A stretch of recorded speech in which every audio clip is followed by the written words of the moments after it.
Hi everybody, welcome to this week's episode of Art Chats. I am making a little change here. Back in December, I'd been doing it every week, and then I switched to just doing it twice a month in January. That's not working out so great, just because of schedules and I'm out of practice, to be honest. So I'm going back to my original schedule for every week. So I'll be here every Tuesday, 6:30 p.m. Eastern Time. If you're here right now, thanks for joining me. I see you, Patty. Hi. So if you have not been here before with me on Tuesday evenings, this is my show called Art Chats. We have discussions about things like self-care for creatives, the evolution of an artist's voice, and learning to be vulnerable in sharing your work and your gifts. I'm glad you're joining me tonight. Thank you for being here. Today I wanted to talk about a few things that are part of having a fulfilling and thriving creative life. So without further ado, let's get started. The first one that I have on my list is don't compare yourself to others. Everybody has a different creative story and a different path and a different beginning. It's not fair to anyone, to you or to others in your community, if you make judgments about yourself compared to other people. For example, if you're year 2, you're 2 years into painting, and you're comparing yourself to someone else's year 9, that's not fair. You're not going to have the same experiences. And not that you won't have the same experiences, but they won't be comparable. Different things happen at different stages of your artistic development, and those things build on one another. So it's really unfair to yourself to hold yourself to the standard and experience level of someone who's been at it for close to a decade. When I first started making art, I would compare my output to what people who had been painting for their whole lives were making. And of course that's not fair. You wouldn't put a team of kids in t-ball up against a Major League Baseball team, right? And so this is kind of the same thing. The two groups, they're totally different. Both are valid in their experience and their stages of development, but you really can't even compare them because they're so vastly different. And the same is true with creativity. Number 2, follow what you're passionate about and don't worry about what other people are doing or making or creating. This is kind of similar to the above, but I wanted to mention it specifically on its own as well. It's important to be aware of when you're being influenced by somebody else, or by a trend, or by something you see several other people doing, like maybe an artistic movement, or if everyone is using a specific color, or fill in the blank for whatever creative discipline you're in. Following what other people do is the fastest way to blend into the crowd. And instead of that, it's important to take the time to identify the things that you love, because that's what makes you stand out. It makes your work unique. And that's in a sea of things that are all the same. It's easier to find you and find the people that your work resonates with. The things that come naturally to you might be a struggle for somebody else. And the same is true in reverse as well. The things that come naturally and easily to somebody else might be a struggle for you. That doesn't mean either one of your talents or experience is bad or invalid. But that's just something it's important to keep in mind, because you never really know who is looking to you for inspiration. You don't know the people that you are encouraging. And maybe there's just people who haven't spoken up, but they admire you and what you do. They look up to you, and they aspire to do the same things that you're doing. So really listen to yourself and the things that make up your goals, because that is going to get you a lot further than trying to copy what other people are doing. Number 3, listen to your gut. If there's something you really feel strongly about, stick to it. And this applies to pretty much everything, but in this instance, in this context, it also applies to creativity in art. Don't let yourself be led astray by someone else's opinions or values. This could be something small, like your subject matter, the style you're working in, your messaging or the theme, even the colors you want to use. I have tons of examples of people who come up to me and say, oh, you should paint XYZ, or you should do the same thing in that color, that kind of thing. That's their opinion. There's nothing wrong with it. But say if your neighbor wants you to always be painting something in pink and you hate pink, don't use pink. If they're offering a commission, that's a little different. But if you're creating for yourself, and you're not going to share it with your neighbor, why would you subject yourself to their demands? You know what I mean? So that's kind of a small example. A bigger example in this, this also applies to other things that influence you. The people you spend time around, and who you surround yourself with. The choices you make in other areas of your life. Are those things good for you?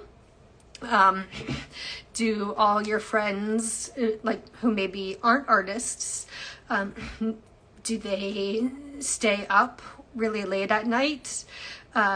If you have to be up early for a regular job, maybe you work 9 to 5, 8 to 4, something like that.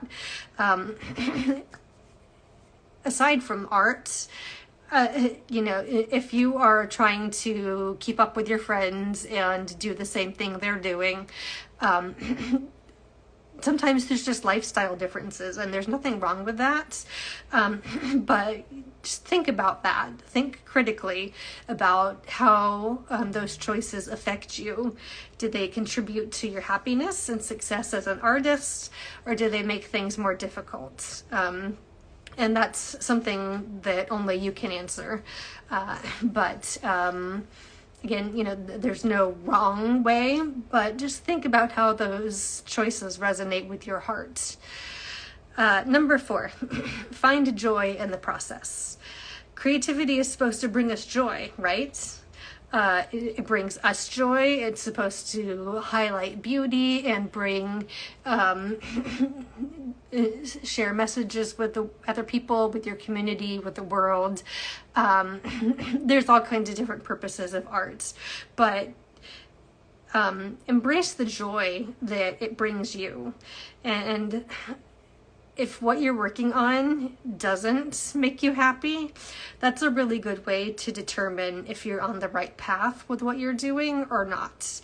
If something you're working on, whether it's a specific project or a creative discipline, or anything really, if it's not making you happy and fulfilled, it might be time to let it go.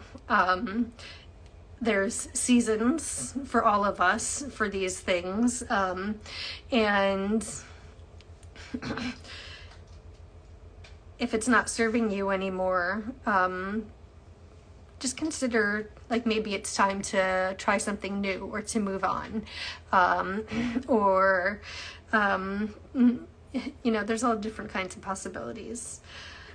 Going along with this, I also want you to recognize the fact that you are going to create things that you don't like. That's a given for any artist or creative person. I can't tell you how many pages in my sketchbook I've painted over or ripped out, torn up, thrown away, destroyed, never to be seen again, because I just wasn't happy with how it turned out. And that doesn't mean that it was bad art. It just didn't fit my vision for that specific piece. But this happens to every artist, and it's not a judgment on your abilities. It's not a judgment on your worth as a creative person. Just take a deep breath, step away, maybe take a break, work on something else. And then when you've had a chance to reset your perspective and your attitude, come back and try again. Keep working, and don't let that sense of frustration become so pervasive that it overshadows your joy. Always make time to find time and make time to do the things that bring you the most joy in your creativity. Number 5, challenge yourself. Like anything else in life, if you don't push yourself to be better, you're only going to be stagnant instead of growing and improving, and becoming better. Tackle the things that are hard. I know for me, I gravitate toward things like abstracts and florals and landscapes, because those come naturally to me. It takes me a lot of time and work and practice for things like portraits. And that's really why you almost never see me post a portrait. That doesn't mean I don't do them. I just don't share because I'm not happy with it. But as long as you are intentional about putting the work into it, into your time, into your growth and improvement, you're gonna make progress. Try new things, take risks. Whatever you make, you don't have to share it with anybody. It can be just for you. Feel free to, like I do, paint over it, burn it, tear it up, put it through the shredder, whatever makes you feel comfortable, but don't let that keep you from trying. The good news here is that it's actually, in this context, it's kind of hard to stay the same and never grow. That takes dedication. The very act of chasing after your dream means that you are moving forward. And if you're working toward a goal, even if your progress is really slow, you might not be able to see it over time. But that's the kind of thing that is really clear in hindsight. You know, if you keep your sketchbook, say, and years go by and you look back at something from 2013, maybe, you might find yourself amazed by how something turned out when at the time when you did it, you thought it was terrible. So that's another good point. Make sure to kind of look back at your previous work, because you might be surprised by how much you've progressed, even if you don't think you did. Number 6, don't take yourself too seriously. To follow up with the previous point, challenge yourself, but hold yourself to a standard of grace. We're not looking for perfect here. None of us is going to ever make anything that's perfect. We're always going to have something that we want to change or improve about our work. And if you really are trying to achieve that level of perfection, you're just going to make yourself miserable, and probably the people around you too. Now, this doesn't mean that you can't be focused and intentional about your work, but just be aware and be careful about letting in too much self-doubt and those perfectionist tendencies. Of course, with any kind of creative discipline, we're all susceptible to self-criticism, imposter syndrome, but just be conscious of that, and have fun with what you're doing, and be joyful in the moment that you're in. Find joy in the overall process, and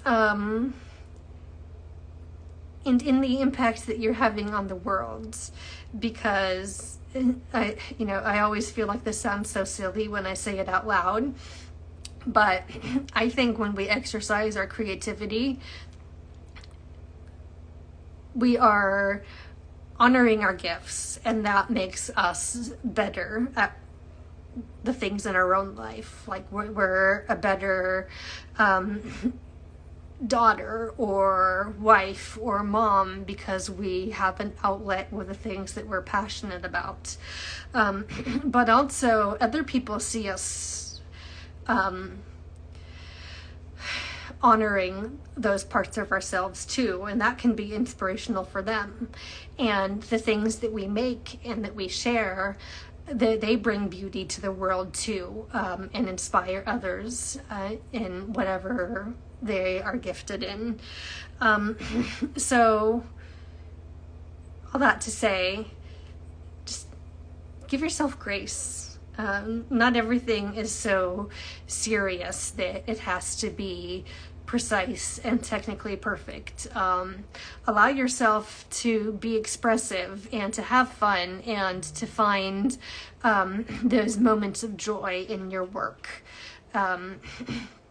Because if you can't find joy in the small moments, and the big ones aren't going to bring you any joy either.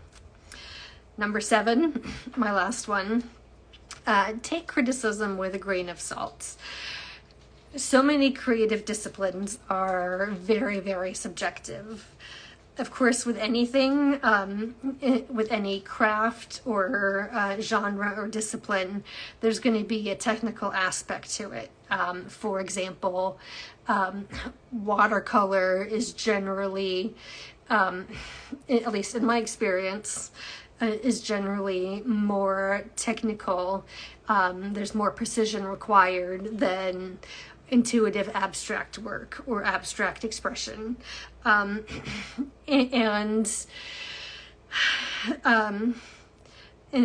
that's valid. There's nothing wrong with that, because there's merits to both. There's beauty in both those things and in every creative area. But if you are making art for yourself, nobody else can tell you that you're doing it wrong. Even if you're actively working toward improving, and maybe you're just not quite there yet, take other people's criticism carefully. Internalize it carefully, or be careful about how you're taking it in and storing it in your soul. Like, are you holding it there and using it as a measure of your worth as a creative? Because you shouldn't. I have a lot to say about this point, because it's personal, because this is what happened to me when I was a kid 30 years ago. When I was in 5th grade, I think, my art teacher told me I was doing a project wrong. And for so many years, I thought that meant that I was bad at art. If you go on my website and read my about section or my bio on anything, you'll get the whole story. But basically, you know, I loved all kinds of creative things. I loved art. And when she said that to me, I internalized that. I really thought she meant that I didn't have the ability to be creative, and I let that keep me from making anything for literal decades. From the time I was 8 until my late 20s, I really thought that I didn't have the capacity to be artistic or creative. And now that I'm older and I've had some time and distance and some additional perspective in that, I can now realize that she was probably just trying to tell me I wasn't doing a particular technique correctly, you know, in the context of school and the curriculum. But I was only 8 or 9 years old then. I wasn't able to differentiate that.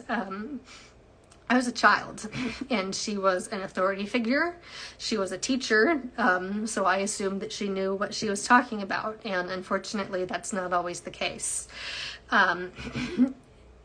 Maybe she was having a bad day, I don't know, or she just couldn't communicate what she was trying to say in a way that a child could relate to it.